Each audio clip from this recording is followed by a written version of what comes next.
pulang lembur jam malam. Kami baru saja membuka pintu rumah dan belum sempat beristirahat. Ternyata 10 kerabat sudah duduk menunggu di ruang tamu, datang mendadak dengan harapan aku memasak untuk mereka. Tanpa rasa sungkan sedikit pun, suamiku justru menarik tanganku dan berkata, "Sudahlah, kita makan di luar saja." Seluruh keluarganya membeku. Ternyata, sebelum melanjutkan ceritanya, jangan lupa like dan komentar dari mana asal kota sahabat menonton. Subscribe channel Cerita Nazea, agar bisa menyajikan cerita yang seru dan menarik setiap harinya. Semoga yang sudah like dan subscribe selalu diberikan kesehatan dan umur panjang. Amin. Aku, Rania. Bagi sebagian besar orang, akhir bulan adalah waktu yang dinanti-nanti karena upah kerja keras selama 30 hari akhirnya mendarat di rekening. Namun bagiku dan Dimas, suamiku, akhir bulan berarti perang melawan tumpukan berkas keuangan, angka-angka yang harus sinkron, dan jam lembur yang menguras sisa-sisa kewarasan. Malam itu, jarum jam sudah melesat melewati angka 11 ketika mobil kami akhirnya berbelok memasuki pekarangan rumah. Tubuhku rasanya remuk, pundakku kaku, dan satu-satunya hal yang kuinginkan hanyalah membasuh muka lalu menenggelamkan diri di balik selimut. Namun, begitu Dimas memutar kunci dan mendorong pintu depan, keheningan malam yang kuharapkan langsung menguap. Ruang tamu kami yang biasanya sepi kini terang benderang. Aroma minyak angin, asap rokok samar, dan hawa dingin yang asing langsung menyergap indera penciumanku. Di sana, di atas sofa dan karpet minimalis yang kupilih sendiri dengan uang tabunganku, duduk 10 orang kerabat keluarga besar Kusuma. Mereka berkumpul dalam lingkaran yang rapat, seolah-olah sedang menunggu terdakwa yang baru saja ditangkap basah. Di tengah-tengah mereka duduk Ibu Lestari, ibu mertuaku. Wajahnya yang dihiasi garis-garis penuaan tampak mengeras, bersedekap dengan pandangan lurus yang langsung menghujam ke arahku begitu pasang matanya menangkap sosokku di ambang pintu. Di sampingnya, Wulan, adik iparku, langsung mendengus sinis sambil melipat tangan di dada. Tidak ada satupun dari mereka yang memberi salam, apalagi menanyakan mengapa kami baru pulang menjelang tengah malam.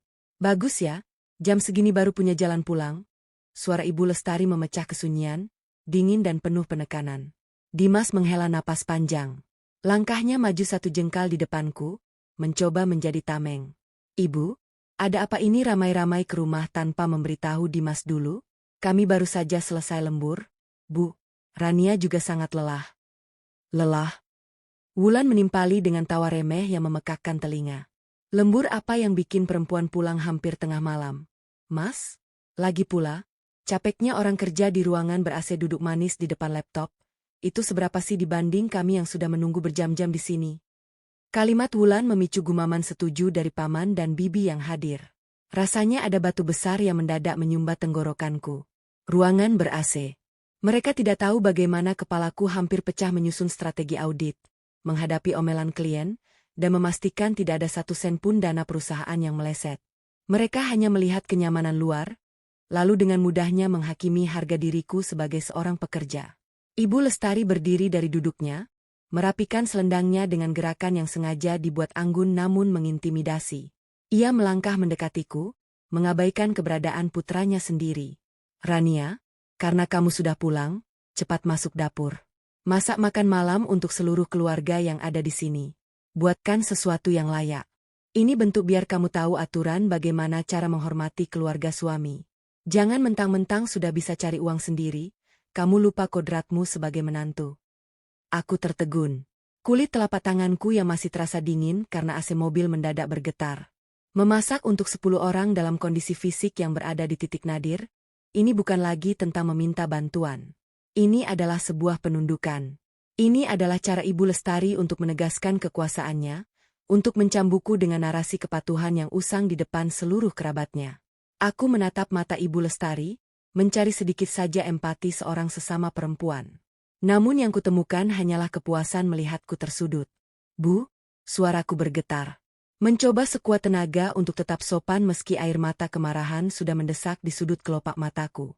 Bahan makanan di kulkas tidak cukup untuk 10 orang malam ini. Kalau ibu dan keluarga memang belum makan, biar Rania pesankan makanan lewat aplikasi saja. Ya, nanti langsung diantar ke sini. Pesankan makanan luar. Salah satu bibi dari sudut ruangan menyahut dengan nada mencibir. "Duh, Lestari, menantumu ini memang manja sekali ya. Apa-apa uang, apa-apa beli. Padahal cuma disuruh ke dapur sebentar, gerakan badan. Kok ketat sekali hitung-hitungannya dengan keluarga. Sudah kuduga, Ibu. Wulan memanaskan suasana. Matanya berkilat puas melihatku gemetar. Mbak Rania ini memang merasa derajatnya lebih tinggi sejak jadi supervisor.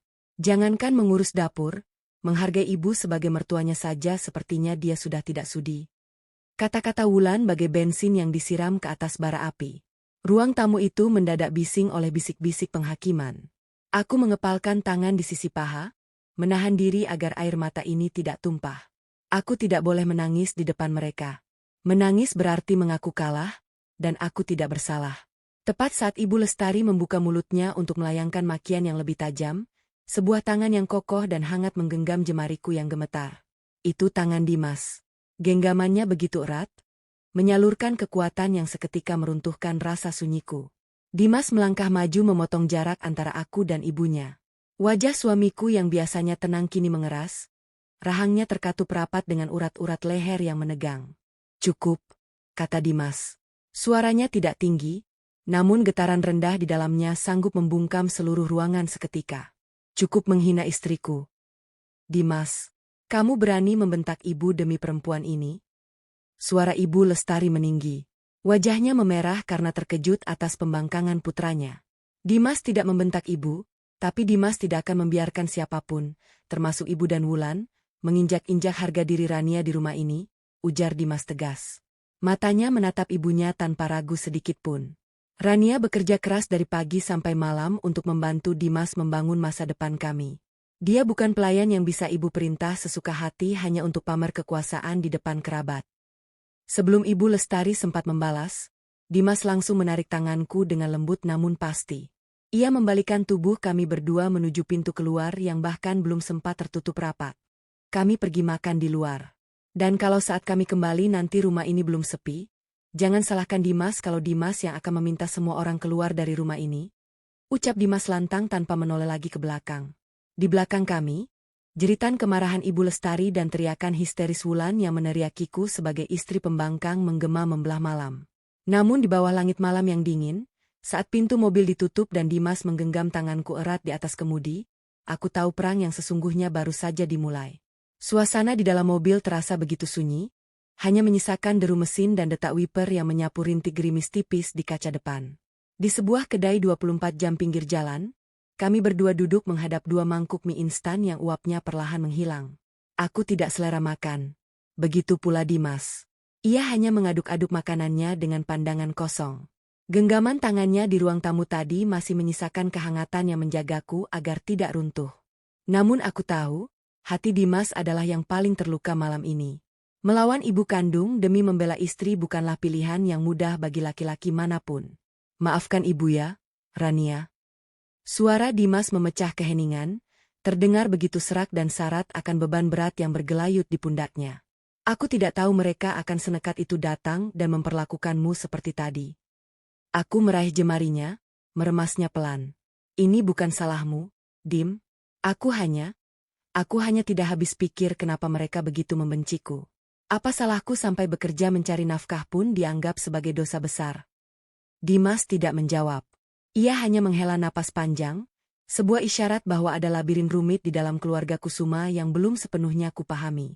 Ketika kami kembali ke rumah hampir 2 jam kemudian, ruang tamu sudah kosong. Sisa-sisa kehadiran mereka hanya tertinggal dari aroma minyak angin yang samar dan beberapa gelas kotor yang sengaja ditinggalkan di atas meja. Sebuah pesan bisu bahwa mereka pergi dengan kemarahan yang belum tuntas. Namun, ketenangan itu tidak bertahan lama. Keesokan paginya, sebuah pesan singkat dari Wulan masuk ke ponsel Dimas, dikirimkan atas nama Ibu Lestari. Ibu akan mengadakan rapat keluarga besar akhir pekan ini. Kalau kamu dan istrimu tidak datang untuk bersujud meminta maaf, Ibu akan mencoret namamu dari silsilah keluarga dan memutus hubungan darah. Ancaman itu klise. Namun bagi keluarga tradisional seperti keluarga Kusuma, itu adalah hukuman sosial yang berat. Sialnya, intimidasi mereka tidak berhenti pada sanksi sosial. 2 hari setelah pesan itu, suasana berganti menjadi lebih mencekam ketika sebuah amplop coklat besar tiba di alamat rumah kami. Di dalamnya terdapat salinan dokumen hukum yang diajukan oleh pengacara keluarga yang isinya membuat darahku mendadak berdesir dingin. Mereka menuntut hak kepemilikan atas rumah yang saat ini kami tinggali. Alasannya sangat tidak masuk akal. Mereka mengklaim rumah yang kami cicil dengan darah dan air mata ini berdiri di atas tanah leluhur keluarga Kusuma. Ini gila, Dim, ujarku dengan suara meninggi, tanganku seolah gemetar memegang kertas-kertas sialan itu. Kita membeli tanah ini dari pihak ketiga, sah secara hukum, dan kita mencicilnya ke bank setiap bulan selama 4 tahun terakhir. Dari mana datangnya istilah tanah leluhur ini? Dimas menatap dokumen itu dengan rahang terkatup rapat. Tanah ini memang dahulu milik kakekku, tik. Tapi sudah dijual belasan tahun lalu karena kebangkrutan perusahaan. Aku membelinya kembali dari pemilik baru, agar ibu bisa tenang melihat tanah keluarga ini kembali ke tangan kami. Tapi rumah ini dibangun dengan uang kita, sertifikatnya atas namaku. Namun, ada sesuatu yang terasa janggal dari berkas tuntutan tersebut. Ada lampiran surat persetujuan penjaminan aset ke bank yang mencantumkan nama Ibu Lestari dan Bapak Kusuma sebagai pemilik bersama, lengkap dengan tanda tangan Dimas di atas meterai. Dim, kamu pernah menandatangani surat kuasa ini? Tanyaku menunjuk selembar kertas di bagian belakang. Dimas mendekat, matanya menyipit meneliti goresan tinta hitam di atas kertas itu. Detik berikutnya, wajah suamiku berubah pias, lalu perlahan berganti menjadi merah padam akibat amarah yang meledak-ledak. Aku tidak pernah menandatangani ini, Rania. Ini bukan tanda tanganku. Lihat lekukannya, ini palsu. Jantungku berdegup kencang. Ini bukan sekadar urusan domestik atau pertengkaran menantu dan mertua lagi. Ini sudah masuk ranah kriminal. Malam itu juga, memanfaatkan koneksi Dimas yang bekerja di bidang legalitas, kami meminta bantuan seorang teman untuk melacak aktivitas pengajuan di bank tempat sertifikat rumah kami dijaminkan. Hasil yang kami dapatkan keesokan harinya bagai petir di siang bolong. Ibu Lestari dan Bapak Kusuma, dibantu oleh Hendra, sepupu Dimas yang mengelola sisa-sisa bisnis keluarga, telah memasukkan dokumen palsu tersebut. Mereka mencoba memanipulasi sertifikat rumah kami agar legalitasnya beralih menjadi aset bersama keluarga besar, yang nantinya akan digunakan Hendra sebagai jaminan utang baru untuk menyuntik dana ke perusahaan mereka yang kian sekarat. Aku terduduk lemas di kursi kerja kamar kami. Air mataku akhirnya menetes, bukan karena sedih, melainkan karena rasa ngeri yang teramat sangat. Di balik dinding ruang tamu yang dingin malam itu, di balik makian mereka tentang dapur dan aturan menantu, ternyata ada konspirasi busuk yang berniat merampas ruang bernaung kami. Mereka tidak hanya ingin mengontrol hidupku, mereka ingin memiskinkan kami, menjerat kami dalam utang, dan menghancurkan masa depan yang kami bangun dengan memeras keringat setiap hari. Aku menatap Dimas yang berdiri mematung di dekat jendela, mengepalkan tangan hingga buku-buku jarinya memutih. Mereka ingin bermain kotor. Dim, bisikku lirih menghapus air mata dengan kasar. Dimas membalikkan badannya, menatapku dengan sorot mata yang belum pernah kulihat sebelumnya. Tajam, dingin, dan penuh tekad yang tidak bisa diganggu-gugat. Kalau mereka mengira kita akan diam dan menyerahkan rumah ini begitu saja, mereka salah besar, Rania. Rapat keluarga akhir pekan ini, kita akan datang. Tapi bukan untuk bersujud memohon ampun. Hari penghakiman itu akhirnya tiba. Aula pertemuan di rumah utama keluarga Kusuma terasa pengap meski langit di luar sedang mendung. Aroma dupa dekoratif dan kayu jati tua berbaur menciptakan atmosfer yang mencekam. Di ruangan luas itu, belasan sesepuh dan kerabat dekat telah duduk melingkar di atas kursi-kursi berukir. Ibu Lestari duduk di tengah dengan dagu terangkat, mengenakan kebaya terbaiknya, seolah-olah ia adalah seorang ratu yang siap menjatuhkan vonis. Di sampingnya, Bapak Kusuma duduk diam dengan wajah kaku, ditemani Hendra yang sesekali melemparkan senyum licik ke arah kami. Aku menggenggam jemari Dimas saat kami melangkah masuk. Kehadiran kami langsung disambut oleh keheningan yang dingin. Tidak ada senyum, tidak ada sapaan hangat, hanya tatapan mata penuh penghakiman yang tertuju padaku, sang terdakwa utama. Akhirnya kalian datang juga, suara Ibu Lestari bergema, memecah kesunyian dengan nada meremehkan. Ibu kira kalian sudah lupa jalan pulang dan memilih menjadi anak durhaka selamanya. Kami datang karena ibu yang mengundang, dan ada hal penting yang harus kami luruskan, jawab Dimas tenang. Suaranya bergema mantap di seisi ruangan. Ia menarik selembar kursi untukku sebelum akhirnya ia sendiri duduk di sampingku. Salah seorang sesepuh, Paman Haris, berdeham keras-keras. Dimas, luruskan apa lagi?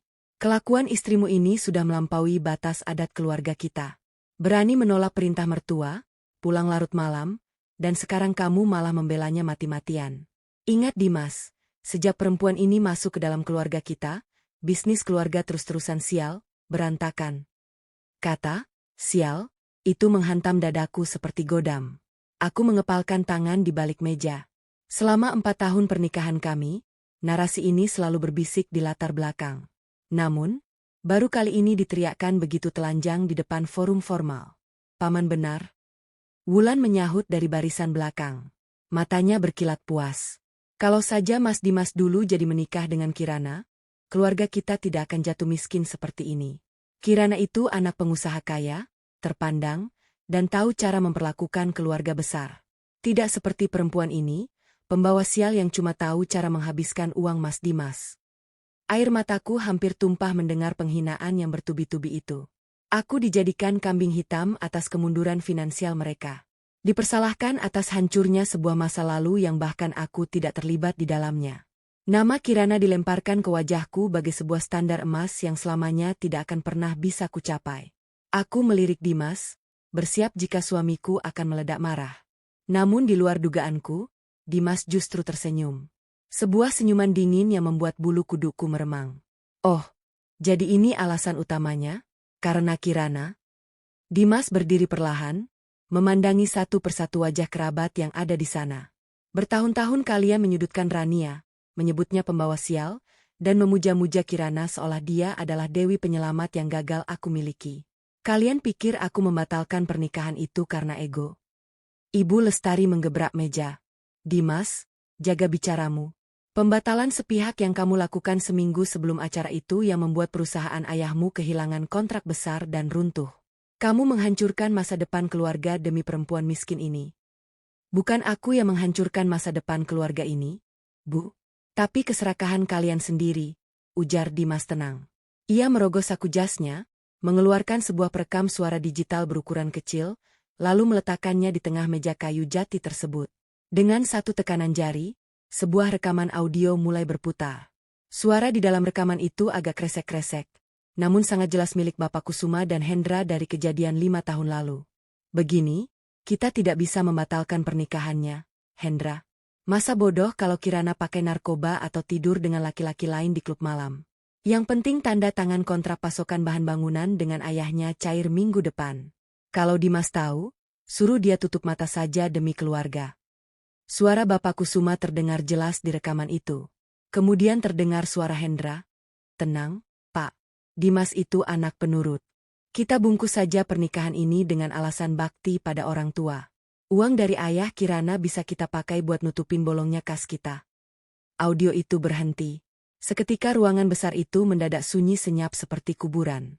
Wajah Ibu Lestari memucat seketika. Matanya membelalak menatap benda kecil di meja. Bapak Kusuma langsung menundukkan kepala sedalam-dalamnya. Sementara Hendra mulai gelisah, keringat dingin tampak bercucuran di pelipisnya. Para sesepuh saling berpandangan dengan wajah syok dan bingung. Kalian semua tahu, suara Dimas kini bergetar oleh amarah yang tertahan selama bertahun-tahun.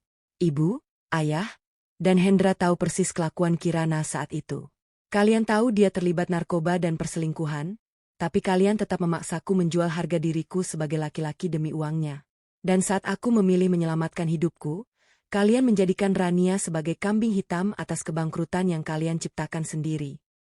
Aku menatap Dimas dengan mata berkaca-kaca. Rasa sesak yang menyiksa dadaku perlahan menguap, digantikan oleh rasa hormat yang mendalam pada suamiku.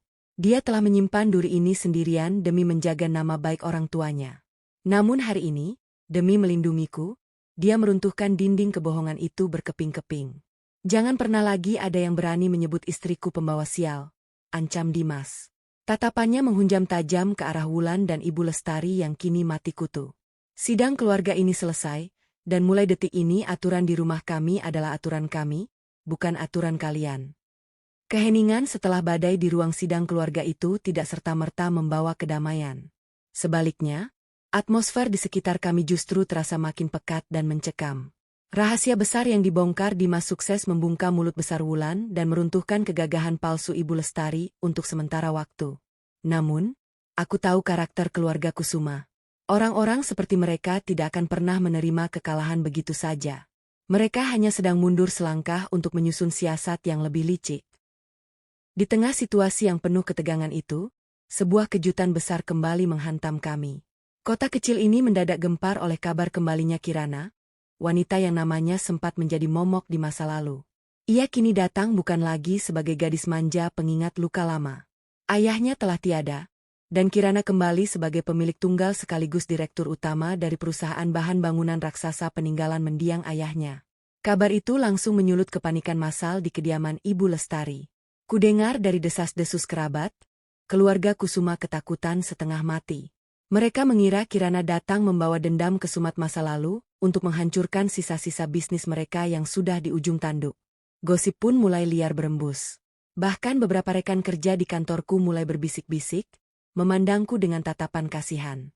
Seolah-olah posisiku sebagai istri Dimas akan segera tergusur oleh kehadiran sang mantan tunangan yang kini jauh lebih berkuasa.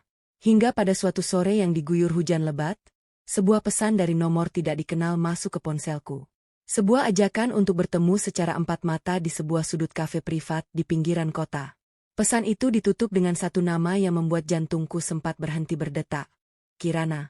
Aku datang tanpa memberitahu Dimas. Bukan karena aku ingin merahasiakannya, tetapi karena aku ingin menyelesaikan apapun bentuk bayang-bayang masa lalu ini dengan caraku sendiri sebagai seorang istri. Ketika aku melangkah masuk ke dalam ruangan privat kafe tersebut, seorang wanita dengan pakaian formal yang sangat elegan sedang duduk tenang sambil menyesap tehnya. Ia sangat cantik dengan aura otoritas yang kuat. Itulah Kirana. Duduklah, Rania. Sapanya lembut tanpa ada nada permusuhan sedikit pun. Aku duduk di hadapannya, melipat tangan di atas pangkuan untuk menyembunyikan kegugupanku. Aku terkejut kamu mengajakku bertemu, Kirana. Kuharap ini bukan tentang Dimas. Kirana terkekeh pelan. Sebuah tawa yang terdengar tulus namun menyimpan sedikit kepahitan. Tentu tidak, Rania. Dimas adalah masa laluku yang sudah selesai. Dan jujur saja, dia mengambil keputusan terbaik dengan membatalkan pernikahan kami dulu. Kalau dia tidak melakukan itu, aku mungkin sudah hancur oleh duniaku yang kelam saat itu. Ia menatapku lurus, matanya berkilat tajam. Aku datang ke kota ini sebagai seorang pengusaha. Aku datang untuk mengambil alih aset dan menagih utang-utang masa lalu perusahaan Kusuma yang belum pernah mereka bayar pada mendiang ayahku. Sebelum aku sempat mencerna kalimatnya, Kirana menggeser sebuah flash disk, USB, berwarna perak ke atas meja tepat di hadapanku. Apa ini? Tanyaku bingung.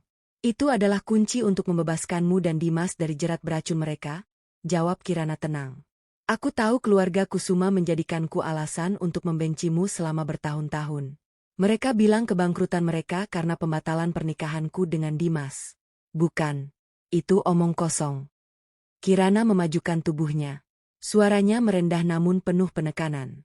USB itu berisi hasil audit investigasi keuangan internal yang dilakukan timku terhadap kerjasama lama kami dengan perusahaan Kusuma. Di sana ada bukti nyata bahwa perusahaan mereka runtuh bukan karena kontrak yang batal, melainkan karena uangnya digerogoti dari dalam. Hendra membuat puluhan kontrak fiktif dan mendirikan perusahaan cangkang untuk mengalirkan dana keluar. Dan yang lebih gila, ayah mertuamu, Bapak Kusuma, menggunakan kas perusahaan untuk pengeluaran pribadinya, termasuk judi dan utang-utang rahasia yang totalnya mencapai lebih dari 10 miliar rupiah. Mendengar angka itu, kurasa pasokan oksigen di paru-paruku mendadak habis. 10 miliar. Dan selama ini mereka hidup mewah di atas penderitaan keringat Dimas, bahkan tega menuduhku sebagai pembawa sial demi menutupi borok busuk mereka sendiri. Kenapa kamu memberikan ini kepadaku? Tanyaku, menatap USB itu dengan perasaan campur aduk antara ngeri dan lega. Kirana berdiri, merapikan mantelnya lalu menatapku dengan senyuman tipis yang syarat dukungan. Karena aku benci melihat orang-orang serakah itu menggunakan namaku untuk menindas perempuan lain yang tidak bersalah. Gunakan data itu, Rania. Bersama Dimas, hancurkan panggung sandiwara mereka sebelum mereka benar-benar merampas rumah dan masa depan kalian. Setelah Kirana melangkah pergi meninggalkan kafe, aku menggenggam USB itu erat-erat hingga jariku memutih. Rasa takutku telah menguap sepenuhnya, digantikan oleh amarah yang membakar.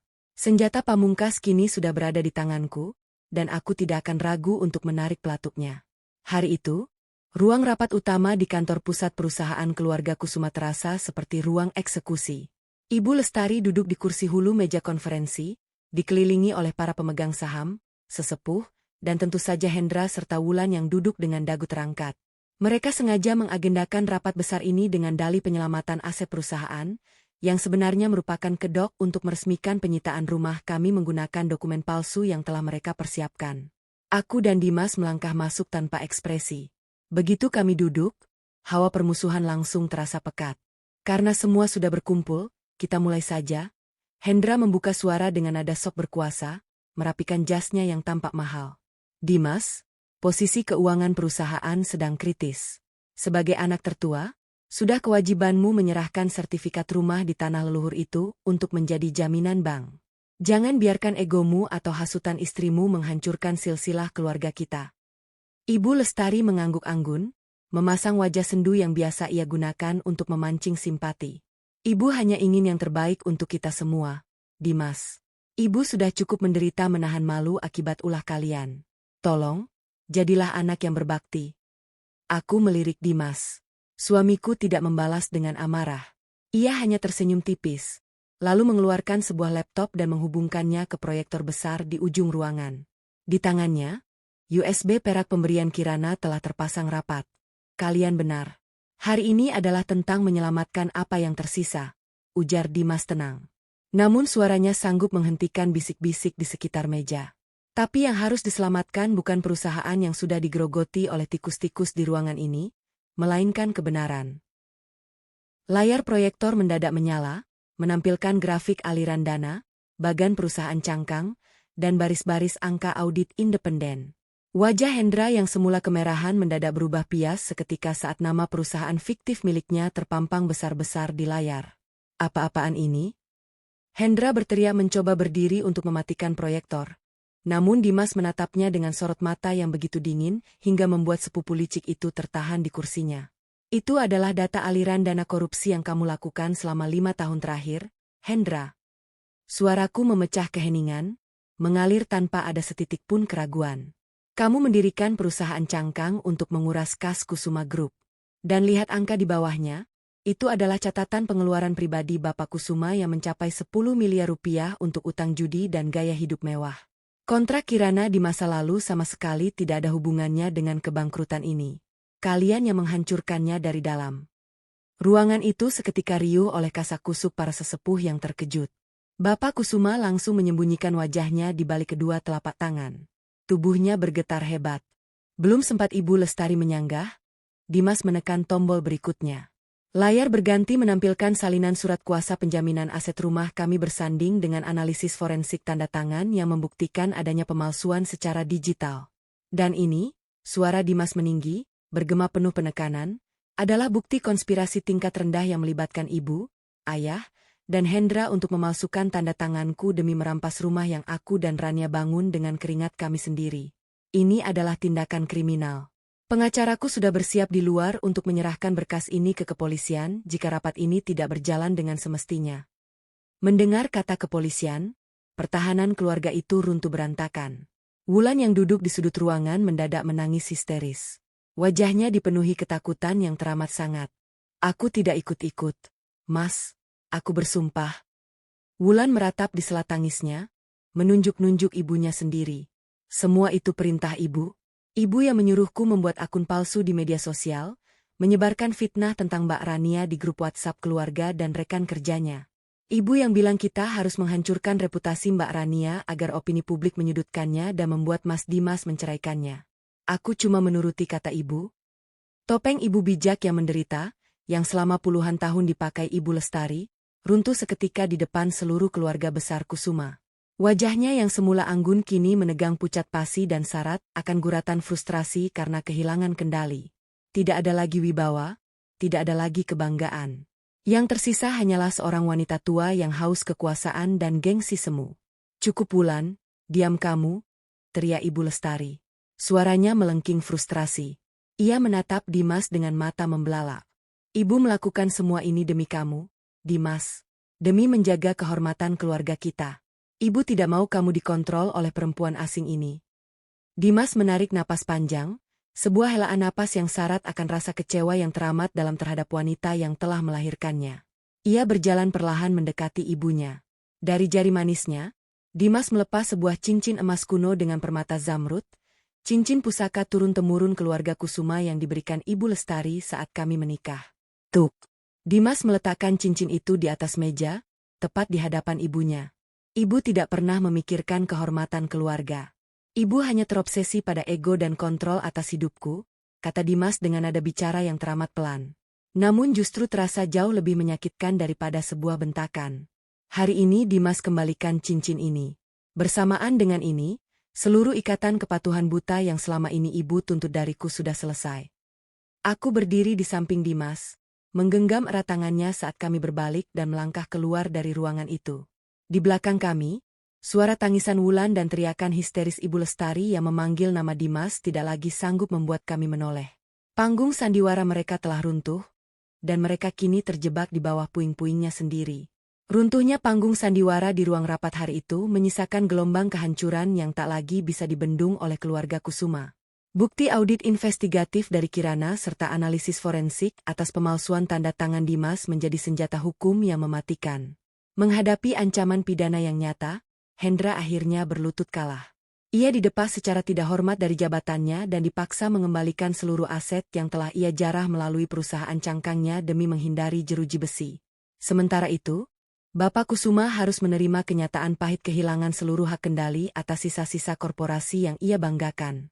Utang-utang rahasianya diekspos, memaksa keluarga besar menjual sebagian besar aset sekunder mereka hanya untuk menutupi lubang finansial miliaran rupiah tersebut.